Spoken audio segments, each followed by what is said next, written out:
welcome back to the channel. In early September, Diesel was diagnosed with Shivers. And if you've ever heard that word and immediately feel your stomach drop, I totally get it. He's only 6, he's in good shape, he's working well, and right now his symptoms are pretty mild, but it's definitely something that I'm still taking very seriously.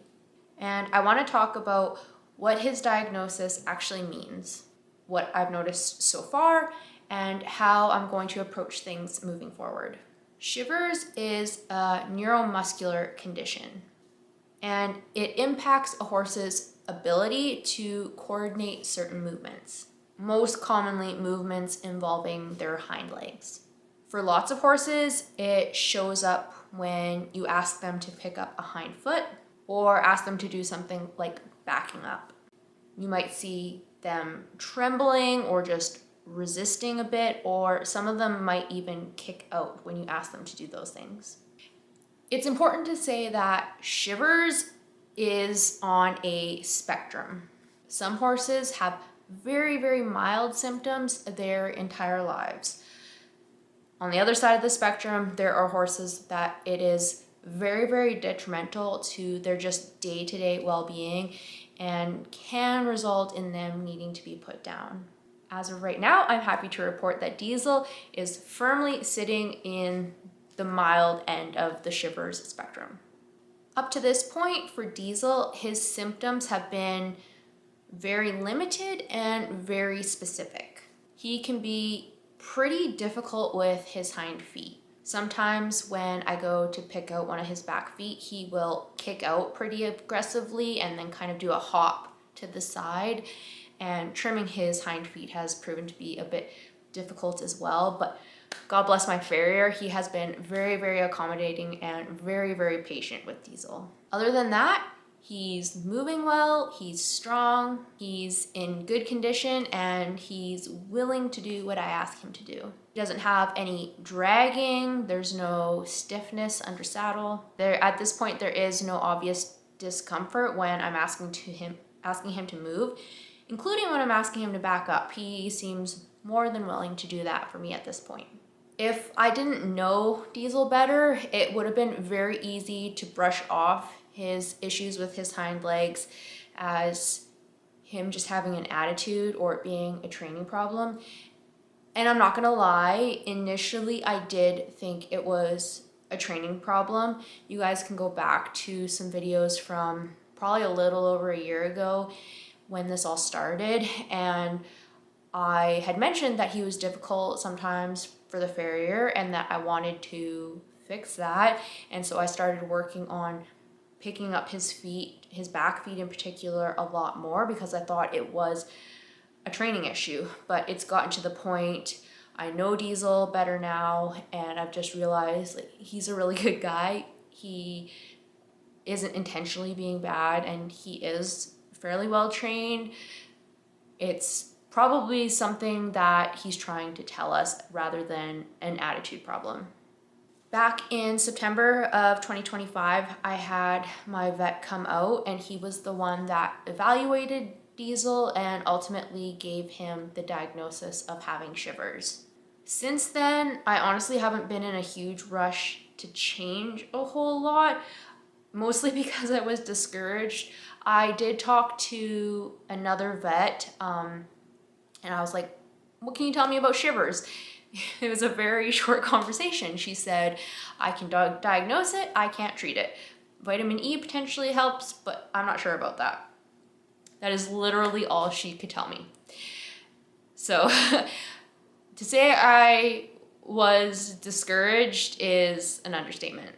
As of right now, I've been doing just a lot of observing him, seeing if I'm noticing any changes in his day-to-day way that he's moving about the world, how he's working when I'm asking him to do things, all of that, just evaluating, monitoring. And at this point, my approach is going to continue to be pretty darn simple. It's going to be about supporting Diesel in any way that I can and not panicking or fretting too much about this diagnosis, because obviously that doesn't help anything. So supporting Diesel, that means a few different things. It means keeping him fit and strong, prioritizing good and consistent movements, being very, very thoughtful about how I handle his back feet and giving him a lot of grace with all of that. Working very, very closely with my farrier. Like I said, he's been awesome. He's brought this tiny stand because we need to keep Diesel's feet pretty low to the ground when we trim him. So he brought a stand that Diesel can rest his foot on while we're trimming. My farrier has been awesome about all of this. And just not asking him to do anything that would unnecessarily stress his nervous system. Not that I would anyways, like even if he was 100%, I wouldn't, but just being extra mindful about if I'm putting any potential stress on him. He's young, he's healthy. At this point, there is no reason to assume the worst, no reason to think that he's just going to shoot over to the extreme version of Shivers and that I'm going to lose my horse. There's no point in conjuring up bad case scenarios in my mind. One area that I want to explore, which I haven't yet in full disclosure, is nutrition. I want to start looking at how a horse's diet can support their neuromuscular health, if at all. Like I said, the one vet that I talked to mentioned vitamin E potentially being helpful, but I want to get some more clarification on that, see if there is any support to indicate that vitamin E would be helpful and not just blindly jumping into starting to supplement Diesel with vitamin E because there is the potential that it could help. I want to be a lot more thorough in what I'm going to do in terms of changing his diet and whatnot.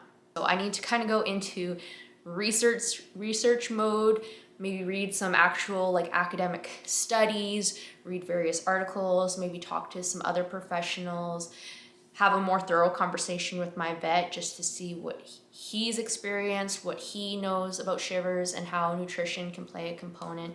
Really putting my investigative cap on and seeing what I can find out and what would potentially work best for Diesel. Nutrition isn't just about throwing a bunch of supplements at something and hoping that it works. I think a lot of people implement that strategy when it comes to their own health. They have a laundry list of supplements and a ton of vitamins that they're taking every day. You just end up wasting a lot of money. With Diesel, because this could potentially impact his day-to-day well-being, I want to be very, very intentional about what supplements, if any, I'm choosing to give him. And once I do more research on this, I will definitely be sharing that with you guys, letting you know what kind of changes I make, what supplements I'm going to experiment with. If and when I do, I will definitely be sure to share all of that. Like I said, I don't want to just throw supplements at the program. And I feel like a lot of people might say, your horse was diagnosed in September and it's early 2026. Why haven't you done anything already? Why are you dragging your feet so much? It's because there's literally you hit just instant roadblocks when you start to do research on Shivers.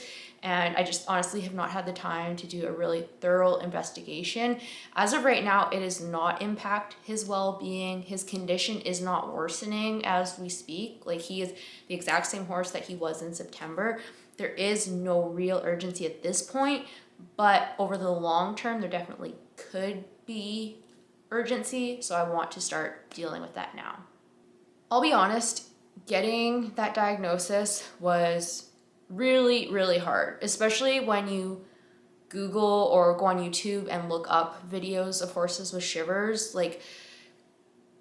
It can be devastating, and what the worst videos are the ones that you see first, right? You don't hear about the ones where my horse was diagnosed with Shivers and he went on to win a gold medal. There are definitely horses with Shivers that have successful performance careers, but they're not the ones that you hear about. And so for Diesel to be diagnosed with that was really hard, in part because it introduces this level of uncertainty for me and for Diesel.